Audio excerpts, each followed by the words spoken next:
Hi guys! So today I have a bit of a different video for you. I think I've done something like this before, which was my most repurchased products video. This is going to be a little bit different. I'll link that down below if you haven't seen it. I did it I think about a year ago. But today I wanted to talk about some products that I know I will repurchase in the future. Not all of these I've used up.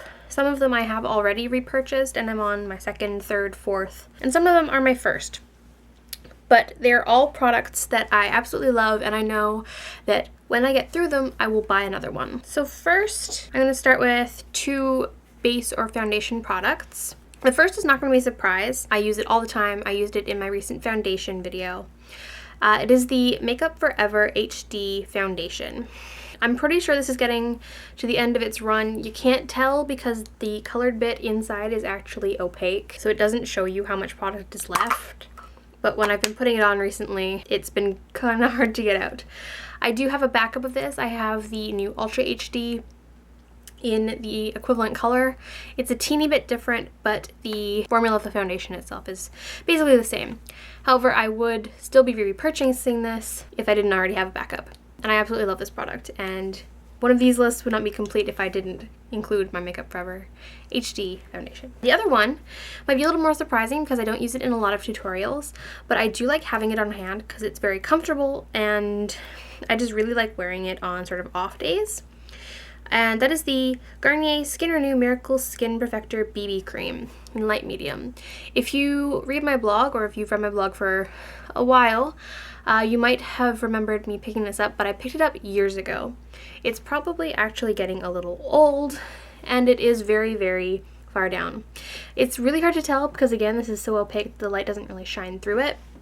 But when I shined my cell phone light through it earlier, I could see that it's probably down about at least halfway. One thing I really love about this foundation or BB cream is not only is it like a nice light coverage, it feels really great on the skin, and it has like moisturizing benefits, which is great, especially on dry days, but it smells amazing. I really love the sort of light fruity scent of it, and it's kind of just really pleasant to put on. I might consider trying the matte version for oilier skin instead of the original one, because this one is very, very dewy. Even with a powder on top, I don't find that it necessarily sets, but basically they're the same thing, and I do definitely want to have a second bottle of this when I get through this one. Another thing that is sort of part of my base routine, and which I know I can't live without because this is probably my 8th one maybe, is the Rimmel Stay Matte Pressed Powder. This one is in the color Creamy Natural 011, and as you can see, I'm about halfway through the pan now. Well, I got a little bit of pan. There's actually a lot of product left. But yeah, I absolutely love this powder. It's cheap. It lasts like a few months at least. I think probably about 6 to 8 months per package, and it works really great. It does exactly what I want it to do, and it's kind of hard to convince myself to try another one because this one doesn't get cakey on my skin. It doesn't leave me like weirdly flaky unless I'm already flaky, and then that's not its fault. And it just sets all of my foundations really beautifully and lasts really well throughout the day. So yeah, it's really hard to convince myself to try another one, so I know I'll pick up another one of these even if I do try out a new powder. Another one, which is actually a little bit weird for me, I never thought I would be saying this, but another one I know that I would pick up if I ever start running through it is the Urban Decay Naked Basics palette. This little guy is just absolute magic, and I love it so much. I'm not sure if you can tell on camera, but I am getting quite a dip in some of these colors, especially Naked. And it's just such a great neutral basic palette. And some of these colors I couldn't live without. And I know that, or I'm pretty sure that you can't pick up like Naked 2 on its own. And that one is one that I really, really am especially fond of. So I would definitely buy this palette even just for that one color. So I gotta have that. Another favorite, which is not too inexpensive to pick up and lasts forever, is the Essence I Love Stage Eyeshadow Base. I've been using this for a very long time and it's still not done. It's probably getting to the point where maybe I should just throw it out. It's been a while and I should pick up a new one. They're only like $4 and it's just really, really great, really dependable, and I love it. A newer addition to some of my favorite products is the L'Oreal Brow Stylist Plumper in medium to deep. or medium to dark. I always get that mixed up.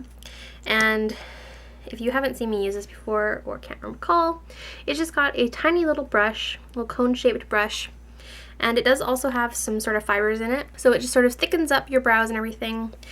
It's really great for setting your brows, for adding a little bit of depth, or adding a little bit of definition, and I kind of feel like it, because the color is a little bit darker than the pencil I use, it sort of pulls out the hairs and makes my brows look a little more natural, because it sort of makes it easier to see specific brow hairs, like it's not just a block of color. This one is one that I have repurchased at least twice, and this is at least my third pencil. And almost all the writing has worn off, but this is the Urban Decay 24/7 Glide On Eye Pencil in 0. I have the wrong cap on it. This is actually Perversion's cap, but I think I lost this one. And my Perversion pencil has like a sharpener top on top. Anyway, that's not really important. I do prefer 0 to Perversion. It's got like as much black as I want it to have. I find that Perversion's almost too black for me, because I do like to wear it on the waterline, and I don't put a lot of eyeshadows on the waterline or around my lower eyelid. So that is more than enough black for me. I find that it lasts really well and lasts a really long time. Like, it takes me a long time to go through a pencil, so $23 for the pencil really doesn't hurt me. And then the final one I have to show you is the Maybelline Rocket Volume Express Waterproof Mascara. Again, this is probably my third or fourth tube of this mascara. It's great. It's just a holy grail. Here's the brush on it. It's got sort of a fat brush with stubby little bristles. It's really great. It's great at separating, great at building volume, and it's just really, really dependable. It's just really good everyday mascara. It doesn't flake, it doesn't smudge, and even when I'm trying out other mascaras, I like to have one of these around just so I can take a break and know that I have a mascara in my collection that is always going to work for me. So those were 8 products that I will definitely be repurchasing in the near or not so near future. Let me know some of your Holy Grail need to have it products in the comments down below, and don't forget to give me a thumbs up if you enjoyed this video, and subscribe to see more videos from me, and I'll see you in my next one. Bye guys. This bag here is full. So I did get jeans, but I also got a couple of shirts and a pair of tights. So I'll show you the shirts first. I'm just going to show you in the order they're in the bag. The first one I got, and all the shirts that I got were